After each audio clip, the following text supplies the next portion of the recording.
All right, that was great. Thank you. Hi, everybody. Good to see you all. Ken Kerschbaumer with SVG. First, a big round of applause to the team at SVG Europe. We have a new venue, which is always a bit of a risk, so kudos to Claire. Claire and Joe spent a lot of time searching around Amsterdam for a new venue. I think this is a very good spot and a good location. We do have lunch coming up, so this is one of our Spanish panels, I like to call them, because it's our sponsors talking about some of the products that's going to be front and center at the show, which obviously begins tomorrow. So Erling, I want to start with you as far as give us a sense of what's top of mind for Arkona here at the show and new products and new developments that people should be checking out. Okay, thanks again for having us. And it's good to be here. New venue looks great, by the way. Although it was a bit hard to find, but first time. So Arkona, our specialty is tier 1 live production infrastructure. So we're continuing on that path. What's new and exciting for us, what we think is exciting for us this year, is with our collaboration partnership with Manifold Technologies. New products are primarily around the multi-viewer, processing, video processing, uptime cross conversion, which is focusing a lot now heavy on the COTS FPGA platform. So what that means is basically using commodity off-the-shelf FPGA acceleration cards. So this is similar to, people know GPUs. You buy a GPU card from NVIDIA, etc. Now you can also buy FPGA cards on PCI Express. And we think that gives you the best combination of the performance that live broadcast requires, but in combination with a low price. So we are excited about that, showing that off. We had an announcement at NAB 6 months ago, and now this is the European launch. Excellent, great. So Nima Malekmanesh, you are fresh off the plane, so thanks for joining us this morning. Yeah, just a few minutes ago. Exactly. Director of Business Development for Live Media at Evertz. So obviously your booth is always busy with a ton of products. So where should people focus their energy when they stop by? Yeah, Evertz does a lot, but my focus is mainly on the live production side. So from our side, and this has been a reoccurring theme I've seen in the last hour or two, fan engagement is huge. So the RE's live platform and what we've done with the NBA, MLB, and some of the other people out there, so allowing fans to engage with your content. The Bravo Studio, again, reoccurring themes here, bringing live production costs down, whether it's cloud or remote, but having a dynamic production studio that can be tailored to the size of your production, so you can do larger productions or smaller productions. Metadata, pulling in AI, what we call AI or machine learning, and pulling in that metadata and content coming in real-time data and allowing that to help your live production, to automate as much as you can, and then integration with Studer. So that's kind of been top of mind for us. Excellent. Yeah, the Studers thing was a big deal at NAB, so it was really cool to kind of see that finally productized and brought together. And Robert, let's talk about, speaking of audio, so I know that you can discuss that, from VIDI, Director of Event Services. Obviously you guys do a lot as far as provisioning and building out facilities, so walk us through some of the top things you've been working on. Yeah, thank you, Ken. VIDI is a small company located in Germany, in Darmstadt. As you were saying, we are focusing very much on live sport transmissions, so we are taking care of 100% availability, transmitting content from A to B. And our topics for this year's IBC is very much bringing our remote audio control room on the show, which we developed last year on a temporary basis, which is now a full operational permanent sound studio, which enables inversive audio production in an event where you have a studio facility and not to have the usual Obi-Wan on site and all the surroundings, which make it very difficult to have a Dolby Atmos production. And one of the key features is that we have a stage box on site where all the sound channels are on site. And where we are able to mix only or to steer only the sound from Darmstadt. And another key pillar of this year's show is our network management system, which is a software-based system, an umbrella system, which we use to steer all kind of adaptation equipment, telco equipment, whatever the customer wants us to have monitored. It's actually used on temporary events as well as permanent installations. So it's running currently on the Rugby World Cup in France. We have used it in Qatar last year for the World Cup. So that's That's the main topics for us. Excellent.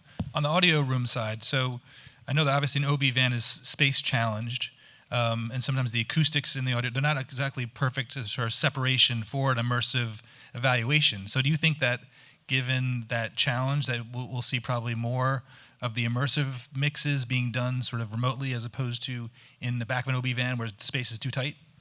I mean, this solution was basically developed with the University of Darmstadt in a kind of showcase, and then there came the demand of the Bundesliga to produce a Dolby Atmos signal each week for the top game. And I think what we are seeing is a growing demand because you have the possibility to have a professional sound studio with the professional environmental rather than have it on site in an old van where you have many people are working on their different cases. So I think definitely this is something where we will see a growing demand. Excellent, great. And Hugo Bergmann, Seagate Product Marketing. So how are you, Hugo? And tell us about, it's funny because, Seagate spinning discs, so we're in this whole cloud and move, and but still very important for people's archives and for their nearline storage and obviously their offline. But you have a really cool program going on as far as helping people kind of transition their older drives and get them kind of refurbished and kind of make a transition to longer lasting drives to build for the future. Can you walk through that program, how it kind of works? Yep. So that's absolutely right. And many of you will know Seagate and think now, okay, it's just a hard drive, right? So, but we do actually much more than just hard drives. So we have the full range and cover that from really camera to cloud and provides a storage for each workflow stage, basically, from semi-professional devices to a really professional studio and the large broadcasters. They all need storage. And we have the right systems, basically, for each one of those.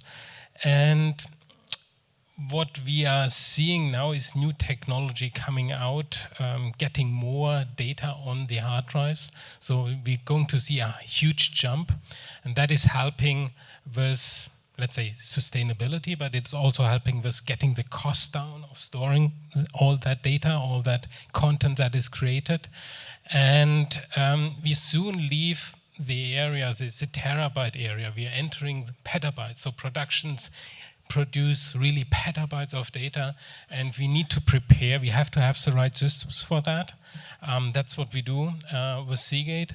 And we're actually launching one of those right now that is, for me personally, one of the coolest features. It's like a hard drive, but it deploys petabytes of data at your fingertips, basically.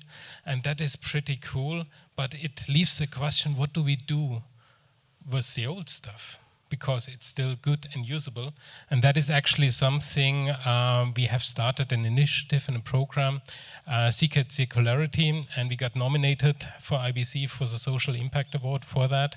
And we started already refurbishing over 1 million hard drives last year and redeployed them to the market, because what's good, or what was good for the past years in large data centers at production studios, is probably still good for other use cases. So it can get a second life, a fair good chance to live longer. So that is the key. And that has a significant impact really to the CO2 footprint of data centers, but also to our overall impact to the planet, with regards to material sourcing and really saving CO2 emissions. So how is that done? So for example, a facility has thousands of drives. Do they just put them in a FedEx and ship them to you, and you guys handle? What's the process of getting their data and securing their data, and getting the drives back and getting new ones? Right. So I mean, data security is obviously a very, very big topic here, and there are a few standards out there. So like the latest one, IEEE 2883.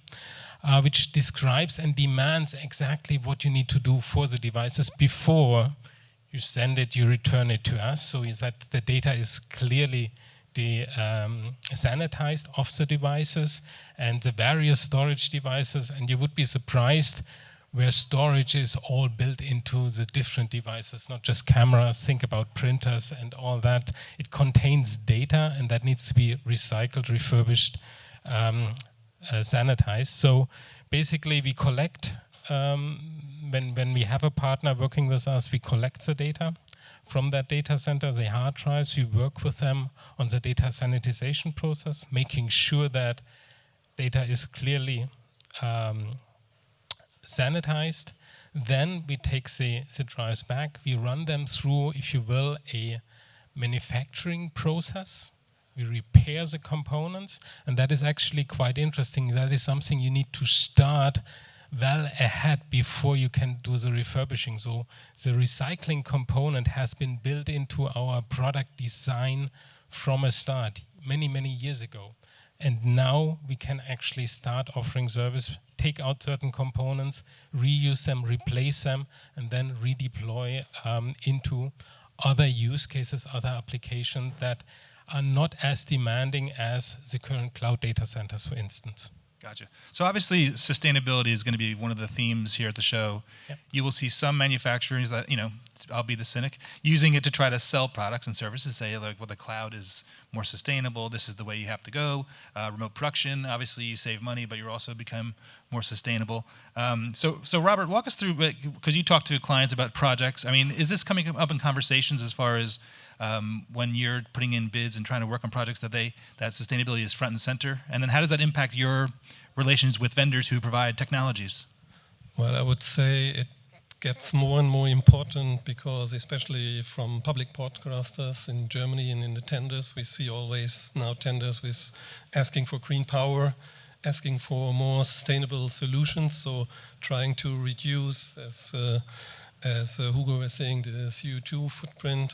And so this is really one, or will get one of the key aspects in the near future. And as I was talking earlier about the remote audio control room, this is also a way to be more sustainable, not having more OB1s on site, having a centralized place where you have experienced sound engineers, don't have to travel all around Germany, even if Germany is a relatively small country in the middle of Europe. So I think sustainability overall will get more and more important, and we have to take care of it and have more look into it once we choose manufacturers and technologies. Nima, from the Evertz perspective, obviously in North America, we're probably behind on the sustainability is much more just sensitive. A bit, just a bit. Yeah, exactly. We have our own issues. So walk us through, is this coming up in conversations you're having with clients at all and customers and product design? I would say it's very regionalized. So if you're talking about Europe, if you're talking about UK, it comes up all the time. North America, very little. I would say North America side, when it does come up, it's more on costing. What's the cost of powering these things? What's the cost of cooling these things? They're not yet thinking of the CO2 emissions, and they don't have the same hard restrictions that you have in other places. What I would just say is, even let's take a little step past remote production. Really, the ideal production is everyone just working from home and doing a production completely dispersed from each other. That's really what you want, is not even having people get out of their house, driving, getting to a central location, powering that location, everything that goes with having a central studio that someone has to get to. Really want to get to soft kind of products where someone can spark them up, go from a web browser and do their entire production with everyone, talking to them like they're sitting in a truck, but at home. So Erling, from your perspective, we want to talk about the cloud, and then you wrote an op-ed. I guess, would you call it controversial? Did you get feedback on this piece? Well, it got a lot of shares on LinkedIn, which was good. That's good, yeah. So walk us through that piece and what you were trying to talk about there as far as this movement to the cloud and sustainability and going green in the cloud, if you will. Yeah, it's always fun to write articles that purposefully try to drive a little bit of a wedge into something or whatever. So what I try to do is talk about virtualization, because I think cloud has gotten a lot of things right and a lot of things wrong. Finally, the pendulum is swinging back again. It always swings too far in one direction. Now it starts coming back. I listened to some of the earlier presentations. There are people talking, and our focus is tier one production, and people talking, no, we're not going to do this in the cloud. It's going to be there, whatever. But there's some very good things about cloud, and what I think is really good about cloud is some of the tools it's giving us, some like the operational tools, the ability to work from home, etc., user interface, stuff like that. And this concept of really virtualization, which is basically you spin it up when you need it, and if something breaks, it just fixes itself, and you turn it down when it's done. But the thing is that people think of virtualization and cloud as the same thing, and basically this is something I get with Google or AWS. But that's not true, right? So first of all, and I think we see some vendors doing this already now, they're bringing cloud to the ground, or fog, or whatever you want to call it. But we're taking it another step, and we're saying, hey, you can virtualize using other processing than CPUs and GPUs. You can virtualize FPGAs. And this is where we think that the sweet spot is, because the reason we're not doing live broadcast productions in the cloud is because it's expensive. You have to use a lot of network bandwidth, etc. And you're using up, 5,000 servers, and they charge you for that, right? But if you use FPGA, it's a fit for format technology, because FPGAs are really good at processing high bandwidth stuff at really low latency. And if you can produce technology or software or products on top of that, which still give you virtualization, you kind of get the best of both worlds. So the article was about virtualization is not just about CPU, GPU. You can also virtualize FPGA. And if you do that and you start looking at what's the per path power consumption of using this in FPGA, and if I turn FPGA on and off again, then we're talking about, and they did some studies on this, I referenced some studies, we're talking something like 10, 20, 40 times more power efficient than using CPU and GPU. Because CPU and GPU is really good at what they do, but if you want to do something that's high bit rate, constant, moving like this, it's really not the right product for that. So that's what was the article about, and that's kind of where our positioning is in this green perspective. So widen your perspective a bit and look at what the efficiencies would be using virtualized FPGA. Excellent. Well, obviously, we have this whole, we have about 3 minutes left, so I want to final discussion on digital and this transition to, Nima, you discussed sort of the apps and these interactive services that are really kind of leveraging all the camera signals, and you're looking to spin those services up, spin them down. Walk us through what you're seeing out there as far as the move to digital and how that's impacting sports production, whether it's bringing in the gamification and connecting people that way, or it's also giving you access to feeds and alternate feeds to consumers. What sort of are you hearing on that front? That's probably the biggest market for us going forward. I think live production has been very slow to adapt, kind of giving fans their choice on what they want to see. Whether it comes to live camera angles, but the content I want to see, the highlights I want to see. I think we're at a point that if we really wanted to, we can give each fan their own custom highlight packs at the end of the day. Real-time catch-up to live, things like that. If you're listening to music, I can pick whatever music I want, real-time. It's very easy. Gaming, same thing. You can do whatever you want, whenever you want. Movies, I can go on Netflix and pick whatever I want to stream. But in live production, obviously for some reasons, you can't get those highlight packs in real time for what I'm looking for. I play a lot of fantasy football. I just want to see my team, and I want to see the highlights of when my team scored, everybody on my team. And we have the data to do that. Really, it's the live production. All the barriers we've created with live production, how we've been doing things for many years that are causing it to be very difficult. You have real-time data coming from all the leagues. You can take that real-time data and splice up any sort of kind of highlight pack you want real time, so you don't have to have people doing this. You can take this into the cloud and have people going themselves and picking with interactive graphics who I want to follow, when I want to follow. You can take real-time data now coming back from the fans and allowing that to affect your live production. I think that's the path that's failed, is in real time, people producing this content should get feedback of what the fans want to see, who they're focusing in on, what stories are hot and what stories they should build on. I think that's really going to give that tailored approach to what people are watching and what they want to see. Robert, are you seeing stuff on the digital front as far as impacting facility design and what people are looking for out of their operations?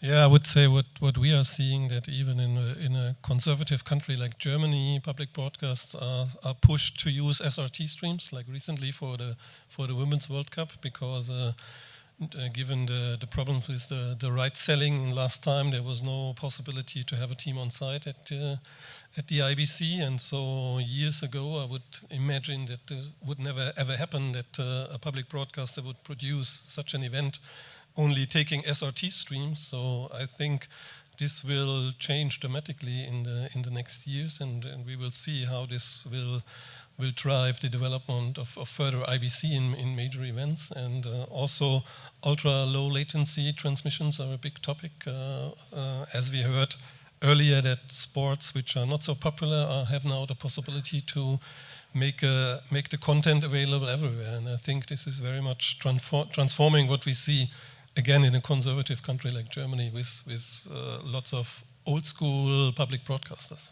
And Hugo, last word to you. As far as obviously, what's also you're seeing happen is the social media teams want access to all this content. So then all of a sudden you have a team of 20 people who want to be able to store their content locally. So what's the impact on storage and? Yeah, impact on storage. I was touching on that earlier on already. So it's just becoming bigger, and catching up on that storage demand is quite challenging. So frame rate is increasing, camera resolution, you all know that, and nobody is throwing content away. So that's why it's so important to get efficient systems that are suitable to get into that petabyte area, leave that terabyte hardware technology that was good for the past 20 years, okay? And now we need to think about virtualization, software-defined storage, object storage deployments, really to serve those different customer needs with their different storage requirements, their demand on storage, and that is something, and part of our core mission at Seagate, what we want to support customers with, get easier access to data, either in remote production with our data services or in the data centers itself. So petabyte is the new terabyte. That's the theme. So thanks, gentlemen, so much for your time. Really appreciate it. See you on the show floor. Thanks, everybody. And Will, over to you.